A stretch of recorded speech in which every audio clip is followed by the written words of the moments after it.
This time, AMA Pro Flat Track carves up another mile with another photo finish.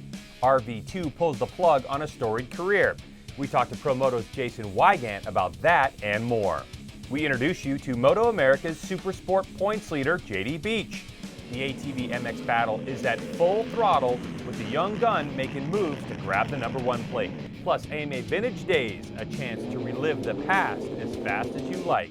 That and more only on the Racer X Show.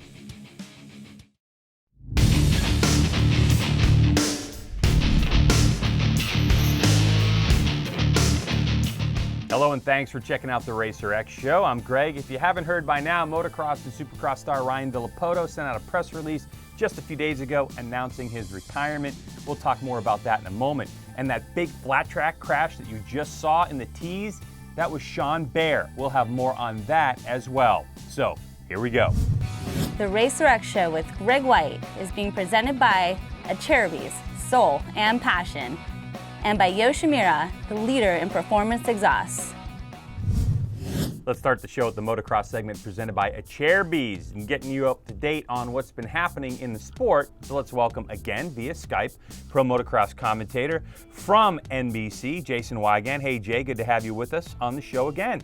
Man, always good to be here, especially with an off weekend because I've run out of things to say. So let's reignite the bench race and get back into this. A weekend without talking motorcycles is weird, right? Dude, I had to shoot over to Indy to watch the Pro Flat Track Mile just to get my fix. Now, it does feel like it's been a while since the last Pro Moto race. What are some of the things that you've seen since the last time we talked? The big change, obviously, is headlined by Justin Barcia winning these 2 races in a row. And it was one thing when it was muddy there at Budds Creek, but doing it at Redbud and showing the ability to match Ryan Dungey, that really changes everything we have coming into these races. We knew that, obviously, Ken Roczen could do it. At the beginning of the year, it was Eli Tomac. So we potentially now have to say that every week, Barcia is going to be a factor for the win. And also, a little bit more quietly, Christophe Pourcel, you've seen it. He's in the mix also. So you're looking at maybe 4 riders every weekend that could be at least leading laps or gunning for the victory, which is really exciting. The 250 class, 2 riders jump out, Christian Craig and Cooper Webb. Yeah, the Cooper Webb thing, he's actually 3rd, believe it or not, in laps led in the 250 class, which is crazy because he's missed 80% of the races. There's all this talk about, oh, how are he and Jeremy Martin going to get along because they battled last year and people think they don't get along. But I don't think it's Cooper against specifically Jeremy Martin. He doesn't care who it is. The teammate thing's just a coincidence. He will run anybody off the track if he needs to win. He will do whatever it takes to win. It doesn't matter if it's a teammate or not. It's not specifically a Jeremy Martin thing. It's a whoever I have to beat today, that's who I'm going after. I like that kind of throwback style that he has. You got to figure he's going to win one soon. And Christian Craig, Webb is only getting back to where we know he can be. This is the best we've ever seen Christian Craig go. And on a podcast that we do here on Racer X, we're making the joke, team managers should force every rider to work a regular job for 6 months of their life. Because suddenly, after having to work in construction for about a year and a half or so, Christian Craig is more motivated to race than ever, so good for him. Then last week, a biggie, Ryan Villopoto announces his retirement. Your thoughts about Ryan, his career, and his retirement? Yeah, you really have to separate it like you just did. You have to separate it into thoughts about him and his career and then how this retirement worked. This is one of the more bizarre ways to retire, and you've seen it in a variety of sports. It can go a million different directions, but to just end with a press release in the middle of the season, people haven't seen him at the races for a while. Just a bizarre way to end it, but I think that kind of sums up the way this final year was. I don't think his heart was fully in racing anymore. He had to do something because he had a contract. So I don't want to say it was inevitable that it could end this way, but it was certainly possible that he could go out with, I guess, a whimper and not a bang. There's no victory tour or anything like that. As far as his career, I'm sure we can discuss it in the future. I believe, and some people disagree, but I believe he's had the second best career ever. I'm not saying he's the second best rider or the second fastest guy, but I see the variety of conditions and bikes and formats that he won in. He did it in the 250s and the 450s, indoors and out. Also did it at Motocross of Nations, so he had proven he could do it under pressure.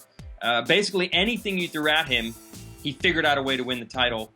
I think only Ricky Carmichael did it better. So the legacy's fine. I don't think that this weird retirement even affects that, but still, it was a weird way to go out. Agreed. Okay, as always, Jason, thank you for your insight. Thanks for joining us, and we'll see you Friday at Spring Creek. All right, Greg. See ya. Pro Motocross is back in action on Saturday. You can catch Moto 1 action on MAV TV live at 2 p.m. East, and then later that night at 11 p.m. East, catch the second motos on NBC Sports Network. And that is our Motocross segment, brought to you by Cherubies. Now our road race segment presented by Yoshimura. Last week we showed you some Moto America Supersport highlights from Miller Motorsports Park, where Yamalube Yes Graves Yamaha's JD Beach has been on a tear as of late. He's won 7 of 10 races this season. This after a 5-year drought. And now he joins us. What's up, JD? How are you, man? I'm doing good. Just hanging out in this hot and humid Kentucky weather. Well, JD, I mentioned it, 5 years without a win. This must have been tough. And heading into the season, what were your expectations then versus what they are now after winning 7?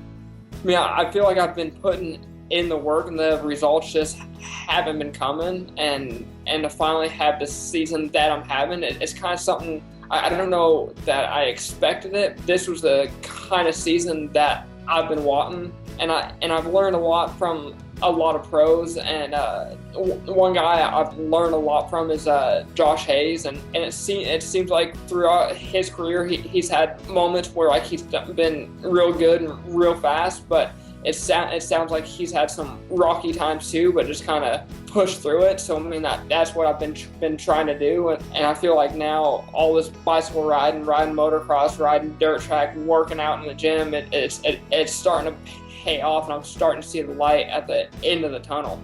Before your first win in COTA in the rain, did you know that it was coming? No, it kind of got to that point where like I was almost I was kind of doubting myself. I mean, because I've been trying and working so hard, and I've been so close so many times, and just kept coming up short. So it was really, I got to the point I was just kind of questioning myself. I'm like, is it gonna happen or not? What was going through your mind coming out of the final corner for your first win of the year? I was nervous because it was in the rain at Austin and going from the long back straightaway into turn 12, I think it is. But usually Falling or Heron would pass right there, and I was going into there, and I didn't really hear a bike or anything. So I was like, well, that's kind of weird, because I had just gotten the lead, and I'm going into the last turn, and I just go in there pretty deep and get it real sideways. And I didn't hear any bikes, and I kind of went wide, and I looked at coming out of the turn. I looked back, and I was like, "There's nobody there," and emotion just ran over me. I got my first win, and to do it in the rain too, I think was something special. And for it to be the first Moto America event too was really cool. All right, you have the points lead. 3 events remain in the season. Do you go to Laguna this weekend in championship mode or race win mode? I'm going to Laguna to win races. That's what's gonna win the points, and I mean I'm trying not to think of the points. And all right, final question, JD, on the spot. You can only race one more race in your life: road race or dirt track?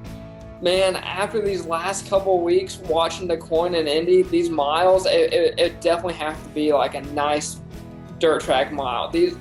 Those guys are crazy. I mean, it's hard for me to believe that like I was one of those guys just watching them. I mean, they're so fast, and like just the conditions and stuff. It's awesome.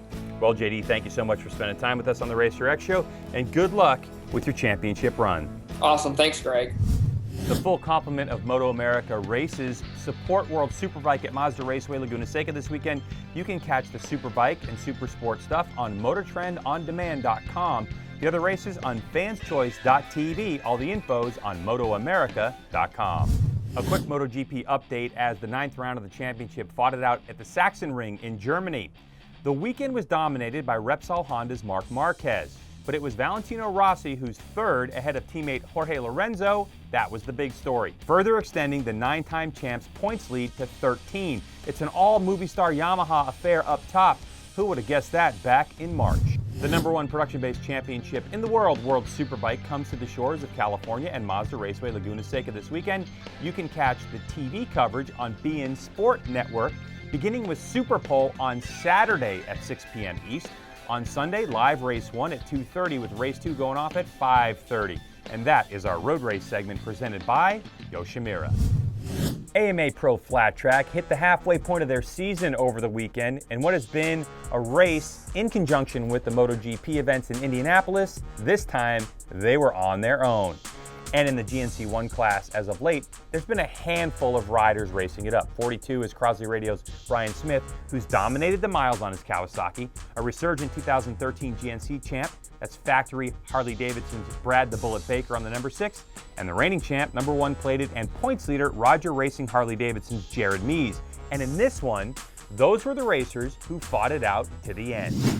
With rain in the area, the folks at AMA Pro moved the GNC1 race to the top of the order, so it was a bit brighter than usual at the Indiana State Fairgrounds.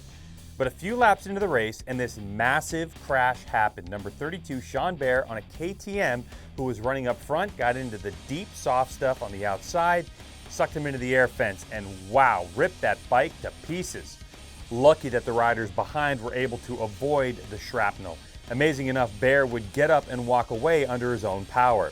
That would be the first of 3 red flags and 3 restarts. And when we finally got it all sorted out, we got the race we wanted. 3 riders to decide the winner of the Indy Mile. Smith looks up the inside, tries to take over the second spot away from Baker. Baker back to the high side. Meese on the bottom. Smith right there on the bottom with him. Baker up in the deep stuff. What's going to happen? Here they come off of turn number 4 for the final time at the Indy Mile. It is Meese and Baker. Baker into catbird seat. He's going to try to make the draft pass. He swings out wide. Here he comes to the line. It's going to be Baker now. Here comes the Green Rocket.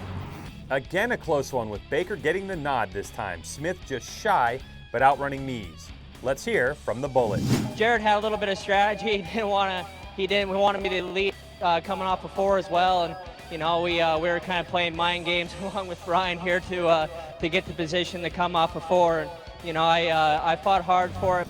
Okay, well, how about this stat? The total margin of victory for all 4-mile races, 0.176 of a second. That is racing, people. You've got to check it out. A quick update on Sean Bear and his condition after that seemingly horrific crash in which Bear's front wheel hit Henry Wiles in the helmet. Bear has a sore neck and a bit of a minor concussion, and that's it. All things considered, that's not that bad. His bike, on the other hand, he put everything he had into that 750. The motor, the wheels, and the shock are the only things left. The Bethel, PA rider needs some help getting back to racing, but Sean, I'm glad you're okay, man. All right, shifting gears to the Mountain Dew ATV Motocross Series. I've been telling you that someone, including young gun Joel Hetrick of Hetrick Racing Corrosion Specialties Honda, had to step up and put a stop to the momentum of championship points leader Wienen Motorsports Yamaha's Chad Wienen, if anyone thought they had a shot at the #1 plate. And when round 8 from Unadilla was over, things were looking a lot tighter up top. Another day of perfect weather greeted the field of racers as the gate dropped for Moto 1 of the Pro ATV class. Root River Racing's Josh Upperman edged out Hetrick to snag the SSI Decals Hole Shot Award. However, it didn't take long for Hetrick to get around, leading the field as it crossed the line to complete the first lap. Once in the lead, and as Hetrick quickly gapped the rest of the field, it would be Wienen who had his work cut out for him. He moved into 4th by the end of the first lap, and by the next lap, passed both Upperman and Maxxis Yamaha's Thomas Brown to vault into 2nd by the 2nd lap. But out front, Hetrick was never pressured and took the win. The margin of victory, 13.5 seconds, but more importantly, max moto points. A better start for Chad Wienen in Moto number 2, but it was Hetrick who collected the SSI Decals Hole Shot Award and assumed the early lead. That start by Wienen gave him the chance to put the pressure on Hetrick the entire moto. Wienen even laid down the fastest lap of the race over halfway through the moto, but in the end, it wasn't enough as Hetrick answered every time Wienen threw a shot at him and clinched the moto sweep. 2.3 seconds the margin in this one, with the battle for 3rd coming down to Brown and Jeffrey Rastrelli. But how about a healthy Hetrick after the race? Came out the 2nd moto, pulled the whole shot, and led the whole race, start to finish. Chad had an epic battle with me. He was on my tail the whole time, but I edged him out for the win. And it feels great to be up on the podium in the center of the box, and hopefully I can do it again at Redbud. Tetrick a class-leading 8th and 9th moto wins, allowing him to pick up 6 valuable points as the chase winds down for the 2015 championship. While it may have been an off weekend for Lucas Oil Pro Motocross, it was a very busy one for the old school. The second weekend in July means the annual AMA Vintage Motocross Days gathering at Mid-Ohio Motorsports Park in Lexington, Ohio. Part vintage race, part swap meet, and all fun. The event brings together motorcycling enthusiasts from every set: dirt bikes, road racers, trial riders, side hacks, even three-wheelers. It's a celebration of all things motorcycling, and at its heart, a giant swap meet where you can find just about anything related to yesteryear. Race parts, antique motorcycles, retro riding gear, posters, books, collectible toys, you name it. And chances are pretty good that someone had it for sale in the giant Vintage Motorcycle Days swap meet. If you find yourself looking for something to do next summer at this time, check out the AMA's Vintage Motorcycle Days at Mid-Ohio. Dust off your old bike, put on your favorite old riding gear, and ride in. Vintage Motorcycle Days, it's like Loretta Lynn's for adults. Hey, get out and go see or race something new. This is where I'll be Saturday, Pro Motocross at Spring Creek. Come to Minnesota and check it out. World Superbike and Moto America are at Mazda Raceway Laguna Seca all weekend. AMA Pro Hill Climb is at West Branch in Michigan. So good. Full gas Sprint Enduro Round 3 in Brazil, Indiana. Go race that one. And in Texas, go race or watch Scramble Cross, old school motocross type racing. Have fun. The Racer X Show with Greg White is being presented by Cherubies, Soul and Passion, and by Yoshimura, the leader in performance exhausts. Before we go, we want to let you know that the biggest amateur motocross race in the world, it's kind of like the Little League World Series of Moto, is happening in less than 2 weeks at Loretta Lynn's Ranch. That begins on the 25th and runs for 9 days. So look, you can go and spectate. You can see the fastest kids in the world race, and you can say, hey, I saw that kid when he was young. He's like 9 years old and he won. All right, well, that's enough, right? We got to go. So for the fine crew here at the Racer X Show and Racer TV, I'm Greg. We thank you for watching, and make sure that you keep it locked right here on Racer TV, because we are all racing all the time. See ya.